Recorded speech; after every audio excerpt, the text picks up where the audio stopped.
It is week 1 of the 2026 offseason, so I want to go over the changes to my training, my diet, and the game plan for the next year or so. Current game plan is to do this offseason for the next 11 months. That gets me to the end of 2026. We'll do a mini cut in the beginning of 2027, and then go into a second long offseason. I do want to give myself another 2 to 3 years before stepping on stage again. Because I took first in novice, I can no longer do that category anymore, which means the next time I compete, it will be an open, and it will be for the pro card, so I need to bring my best package. The first change is going to be our desired rate of gain. See, for my last offseason, I was going for about a pound per week, and it got me fat, so we're not doing that again. This time, we are still looking for that pound, but it will be per month. Does not sound like a lot, I know, but think about it. That is 11 pounds, ideally, over the next 11 months. As someone who's been lifting for about 8 years now, I'm not putting on 10 pounds of muscle, which is why I'm going with a slower rate of gain to minimize fat gain. I plan on keeping my steps high. I do work an active job where I get about 15,000 steps per day, which was goated during prep, but in the off season, that's not going to change, so steps will stay elevated. And then on weekends or my non-work days, I'm still going to aim for 10 to 12,000 steps. Last off season, I was getting around 5 to 8K steps per day. Probably part of the reason I got fat. So again, steps are staying high. The next thing I really want to focus on this time around is recovery. I have a lot more fruits and vegetables in my meal plan. I added in a few supplements, which I'll go over. And I plan on consistently getting 9 to 10 hours of sleep every single night. Instead of just reading you my meal plan, I will show you the meals and provide a breakdown. So let's go over the third big change, which is my training split. Well, I've tried little 2-3 month trials of other splits throughout my lifting career. Ultimately, I've been doing push-pull legs this entire time. And it worked great. It helped me build a really solid physique, but I do feel like I'm at the point where I need to specialize. I need to bring up my arms. I need to bring up my delts, which is a very common issue with running a push-pull leg split where shoulders and arms are kind of just at the tail end of the workout. So I was thinking, how can I hit chest and back twice a week, legs twice a week, and still prioritize my shoulders and arms?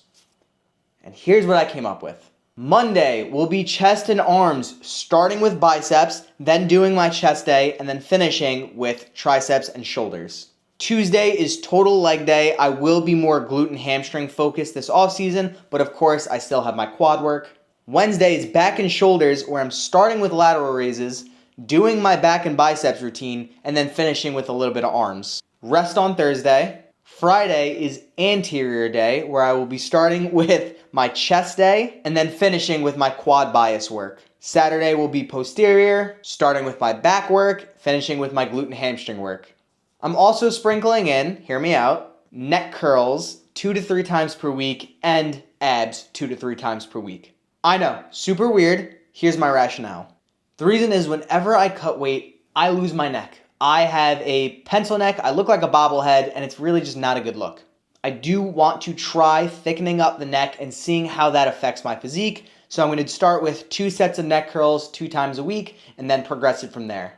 I've done neck curls in the past, and the soreness is brutal. You can't turn your head, you can't swallow, you can't talk without it hurting, so I'm starting very, very low volume and working my way up. I will be recording my training throughout the week, so I'll show you the actual exercises for those days. But it's Sunday, so we're going to do our physique update so we could start the off season with chest and arms right after this posing.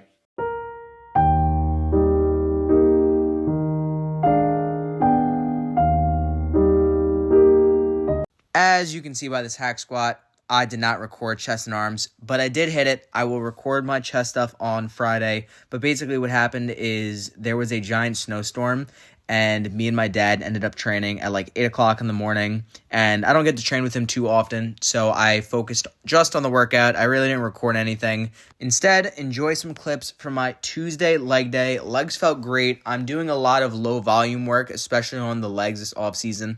They've always been a strong point for me, so I really don't need to hammer them, especially if I'm trying to grow other parts of my body. Everything you see here is my complete leg day, 2 sets of everything. The only thing I didn't record was the hip abduction and adduction machine. On Wednesday, we hit back and shoulders. I started the workout with 2 sets of lateral raises, not recorded. Then I moved on to lat pull downs, also not recorded. Overall, this workout really did feel amazing. I progressed every single set of every single exercise. It feels really good to be back on caffeine and carbs during training. Overall, really great lift. We had a little bit of a squat today. It was me, my training partner Rich, and my friend and client Thomas, who did the show with me in Florida. While I did not record much of the workout, what I did record was some posing.